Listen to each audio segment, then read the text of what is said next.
Chairman, sabi po ninyo, no, meron pa ho kayong kahit na naproklama ang mga party list organizations, ang mga winners po sa nagdaang halalan, meron pa kayong hanggang June 30, opo, to resolve itong mga protesta.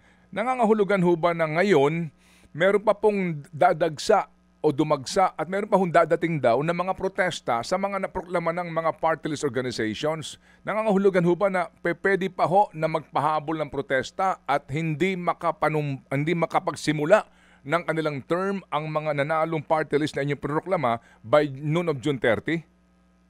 Sir Ted, ito po ang maliwanag. Okay. Sa ating pong Section 68 ng Omnibus Election Code, yung mga grounds for disqualification, ito po ay pwedeng i-file lamang bago anytime after the filing of the candidacy, after the filing of the certificates of nomination, anytime. Kahit after the election pa nga, but before the proclamation. Yan po yung tinatawag na disqualification. So pagka po naproklama na, hindi na po pwede ang isang disqualification case laban sa mismong party list, kandidato man, o kahit na yung nominee. At the same time, yun naman pong tinatawag na disqualification basta pending sa amin bago po magkaroon ng proklamasyon, magkakaroon pa rin po kami ng jurisdiction. Tuloy-tuloy po yan, national man or local.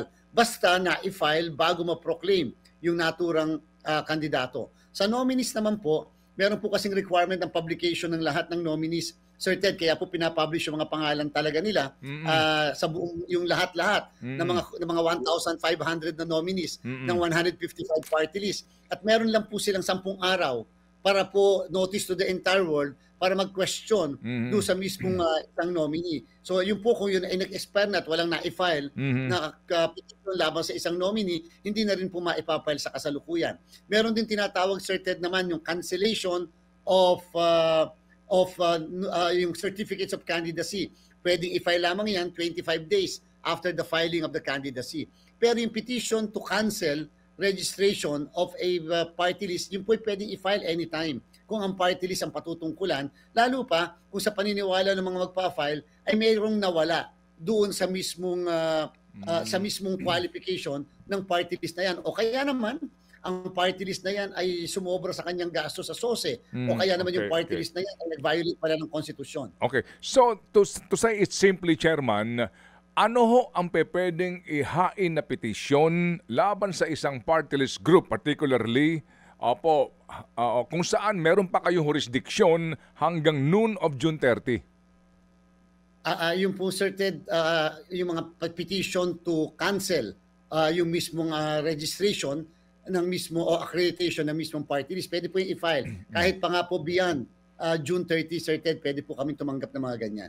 Okay, sige po. Kasi meron akong nabalitaan na meron pang ibang mga grupo ngayon na maghahain pa kasi ng petition. No? Kine-question itong ilang mga nanalo na proklama ng mga party list organizations. Okay, sige. So, dyan po muna tayo. Chairman, ito lang po. No? Mahaba kasi ito, Sel. Hindi ko na iisa-isahin ito. 8 ang kanilang punto rito. Yeah. Ito pong grupo ng alyansa na nagkakaisang mamamayan at saka yung Church Leaders Council for National Transformation. Puntahan ko lang yung number 7 point nila dito kasi yung iba ho mahaba sigurado ang sagot dyan ni Chairman. Ito na lang po. No? Sabi ho dito, in the 2019 midterm elections, a total of 1,170,000 mahigit official ballots had overvotes, meaning 1.170 voters were disenfranchised in 2019. These 2025 midterm elections, NAMFREL reported that there was 17,028,780 overvotes. NAMFREL said that from 2010 to 2022 elections, the overvotes averaged only 1.5% to 2.5%. But for this election, the overvotes reached 29.89%. Should this be a cause for serious concern? Sabi po nila dito. Ano po yung reaction po, Chairman? Sir Ted, with all due respect, at yan po naman ay nag-a-agree din sa atin ng NAMFREL kasi kahapon nag-correct din ng NAMFREL sa kanila. Yan pong sinasabing 17 million, hindi po yan, Sir Ted, tao. Gusto lang po natin sabihin, hindi po yan registered voters na bumoto. Yan pong 17 million, Sir Ted, ay votes. Votes na dapat nabigay sa 12, pero hindi nabigay sa 12 dahil ang binoto ng mismong botante natin ay 13. So maliwanag po yon. Hindi po siyam, hindi po 10, hindi 11, 13. Dahil 13, overvote po yan, and therefore wala po i-credit na kahit na sa kanino. Dapat po, Sir Ted John, 17 million divided by 12 po yan, Sir Ted. Divided by 12. And therefore, lumalabas po ang overvotes po natin. Ang mga botanting nag-overvote ay 1.3 million.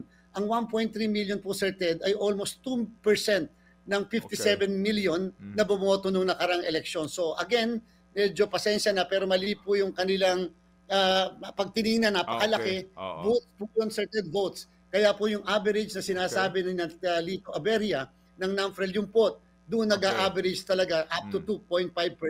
Kaya po ito, mas mababa pa nga po ito sa 2.5%.